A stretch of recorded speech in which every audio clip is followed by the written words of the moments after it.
வணக்கம் மாணவர்களே, உங்கள் எல்லோரையும் ரோஜா தோட்டம் சேனலுக்கு அன்போடு வரவேற்கிறேன். 6ஆம் வகுப்பு சமூக அறிவியல் பாடத்தில் தரப்பட்டுள்ள ஆசியா மற்றும் ஐரோப்பா இந்த பாடத்திற்கான மனவரைபடம் பார்க்கலாமா?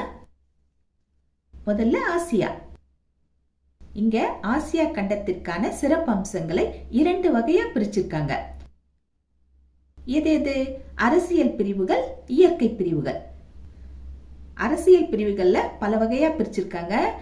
நிலத்தோற்றம், அரசியல் அமைப்பு, இதுக்கு ஏத்த மாதிரி பிரிச்சிருக்கிற அமைப்புகள் ஒரு 5 கொடுத்திருக்காங்க. அது என்னன்னா, கிழக்கு ஆசியா, தென்கிழக்கு ஆசியா, தெற்கு ஆசியா, தென்மேற்கு ஆசியா, கடைசியில மத்திய ஆசியா. இந்த 5 வகைகளை கொடுத்திருக்காங்க. இப்போ இயற்கை பிரிவுகளுக்கு வரணும். இந்த இயற்கை பிரிவுகள் 5 வகைகளாக பிரிக்கப்படுகின்றன. அவை என்னென்ன? வட தாழ்நிலங்கள், மத்திய உயர்நிலங்கள், தெற்கு பீடபூமிகள், பெரும் சமவெளிகள், தீவு கூட்டங்கள். இவை அனைத்தும் இணைந்ததுதான் ஆசியாவின் இயற்கை பிரிவுகள். சரியா?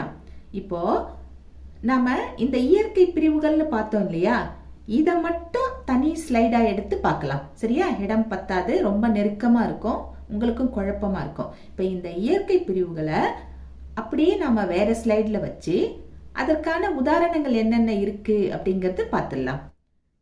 இயற்கை பிரிவுகள் நாம ஏற்கனவே பார்த்துட்டோம். 5ஆ பிரிச்சிருக்கோம் இல்லையா? அந்த 5ஐயும் எழுதிடலாம். வட தாழ்நிலங்கள், மத்திய உயர்நிலங்கள், தெற்கு பீடபூமிகள், பெரும் சமவெளிகள், தீவு கூட்டங்கள். அச்சா, இதுல வட தாழ்நிலங்கள்ல என்ன வரும் அப்படின்னா, சைபீரிய சமவெளி இடம்பெறும். வட தாழ்நிலங்களில் இருக்கும் இயற்கை பிரிவு எது? சைபீரிய சமவெளி. இப்போ சைபீரிய சமவெளின்னு மட்டும் தான் இங்க கொடுக்கப்பட்டிருக்கு. ஏன்னா இது மன வரைபடம். இதை நீங்க ஷார்ட்டா புரிஞ்சுக்கணும். வட தாழ்நிலங்கள்னு டைட்டில் போட்டுட்டு என்ன வரும்னு யோசிக்காம சைபீரிய சமவெளி வரும் அப்படிங்கறத டக்குன்னு உங்களை நினைவுக்கு வந்துடணும். அதுக்கப்புறம் நீங்க இதை புத்தகத்துல படிச்சீங்கன்னா தான் இதற்கான விடையை முழுமையா எழுத முடியும். சரியா? அடுத்து பாருங்க, மத்திய உயர்நிலங்கள். மத்திய உயர்நிலங்கள்னாவே என்ன? பொதுவா மலைகள் தான். உயர்ந்த நிலம்னா அது மலை தானே. இங்க 2 வகையான மலைகள் இடம்பெறும். அதாவது மலைகள்னு சொல்றதை விட மலை முடிச்சுகள்னு சொல்லலாம். என்னென்ன? ஒன்று பாமீர் முடிச்சு, இன்னொன்று ஆர்மீனியன் முடிச்சு. அடுத்தது தெற்கு பீடபூமிகள். தெற்கு பீடபூமிகள்ல எத்தனை பீடபூமிகள் இடம்பெறுது? தெற்கு பீடபூமிகள் நிறையவே இருக்கு. அதுல முக்கியத்துவம் வாய்ந்ததா 4 கொடுத்திருக்காங்க. அந்த 4 என்னென்ன வரிசைப்படுத்திடலாம். அரேபிய பீடபூமி, தக்கான பீடபூமி, ஷான் பீடபூமி, யுனான் பீடபூமி. இப்ப நாம தெற்கு பீடபூமிகள் வரைக்கும் முடிச்சிட்டோம். அடுத்தது 4ஆவதா என்ன வரும்? பெரும் சமவெளிகள். சமவெளிகள்னாவே அது ஓடக்கூடிய ஆறுகளினால் உருவாக்கப்படக்கூடிய ஒரு அமைப்பு இல்லையா? ஆசியா கண்டத்திலேயும் ஓடுகின்ற ஆறுகளினால் சில சமவெளிகள் உருவாக்கப்படுகின்றன. என்னென்ன? மேற்கு சைபீரிய சமவெளி. நம்ம ஏற்கனவே ஒன்னு பார்த்தோம். வட தாழ்நிலங்கள்ல சைபீரிய சமவெளின்னு பார்த்திருக்கோம். ஞாபகம் வச்சுக்கோங்க. இங்க பெரும் சமவெளிகள்ல தனியாவே இதுக்கான லிஸ்ட் கொடுத்திருக்காங்க. மேற்கு சைபீரிய சமவெளி, மஞ்சூரியன் சமவெளி, சீன பெரும் சமவெளி, சிந்து கங்கை சமவெளி, மெசபடோமியா சமவெளி, ஐராவதி சமவெளி. இவைகள் எல்லாம் முக்கியமான சமவெளிகள். அடுத்தது கடைசி தலைப்பா நாம என்ன பார்த்தோம்? தீவு கூட்டங்கள். பொதுவா ஆசியாவுல தீவுகளும் அதிகம், தீவு கூட்டங்களும் அதிகம். எண்ணற்றவை இருக்கு. ஒரு சிலவற்றை பார்க்கலாம். குரில், Taiwan, Singapore, போர்னியா, Philippines, Japan, Indonesia, மாலத்தீவு, லட்சத்தீவு, பஹ்ரைன், இலங்கை தீவு, இதெல்லாம் சொல்லிட்டே போகலாம். அடுத்தது பாருங்க, ஐரோப்பாவின் இயற்கை பிரிவுகள். இப்ப நாம ஆசியா பார்த்துட்டோம். அடுத்தது இந்த பாடத்துல என்ன வரும்? ஆசியா மற்றும் ஐரோப்பா தானே. இப்போ ஐரோப்பாவுக்கு வரணும். ஐரோப்பாவின் இயற்கை பிரிவுகள் எத்தனை வகைகளாக பிரிக்கப்படுகின்றன? 4 வகைகளாக பிரிக்கப்படுகின்றன. என்னென்ன? வடமேற்கு உயர்நிலங்கள், மத்திய பீடபூமிகள். மத்திய பீடபூமிகள்னு சொல்லலாம், இல்லைன்னா உயர்நிலங்கள்னு சொல்லலாம். சரியா? அதனாலதான் ஸ்லாஷ் போட்டு கொடுக்கப்பட்டிருக்கு. அடுத்தது ஆல்பைன் மலைகள். 4ஆவதா வட ஐரோப்பிய சமவெளிகள். இந்த 4ம் ஐரோப்பாவின் இயற்கை பிரிவுகள். இப்போ வடமேற்கு உயர்நிலங்களின் சிறப்பு என்ன? 2 பாயிண்ட் பார்த்தலாமா?